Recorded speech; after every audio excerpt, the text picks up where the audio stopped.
മനുഷ്യ ജീവിതത്തെ അത്യന്തം മനോഹരമാക്കുന്ന ഒരു മൂല്യമാണ് ബഹുമാനം. ബഹുമാനം എന്നത് വെറും വാക്കല്ല, ഒരു മനുഷ്യനെ മഹാനാക്കുന്ന ഹൃദയത്തിൻ്റെ ഭാഷയാണ്.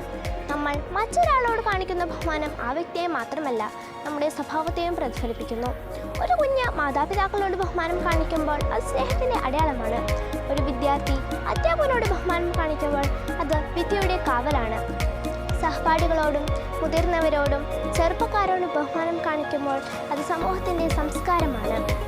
ബഹുമാനം എന്നത് അത്രമേൽ വിനയവും സഹിഷ്ണുതയും ആവശ്യമുള്ളൊരു ഗുണമാണ്.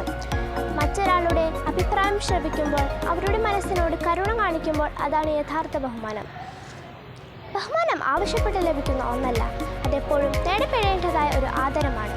ഒരു ചെറുസ്മിതം, ഒരു വിനീതമായ വാക്ക്, ഒരു സഹായഹസ്തം, ഇവയൊക്കെ ബഹുമാനത്തിൻ്റെ രൂപങ്ങളാണ്. ജീവിതത്തിൽ എത്ര ഉയരത്തിലെത്തിയാലും എത്ര പതിവുള്ളവരായാലും ബഹുമാനം നഷ്ടപ്പെട്ടാൽ അതെല്ലാം ശൂന്യമാവും. അതിനാൽ എല്ലായിടത്തും ബഹുമാനത്തിൻ്റെ വിത്തുകൾ വിതയ്ക്കാം. വീട്ടിൽ, സ്കൂളിൽ, സമൂഹത്തിൽ. അപ്പോൾ നമ്മുടെ ചുറ്റും സമാധാനവും സൗഹൃദവും നിറഞ്ഞ ലോകം വളരും.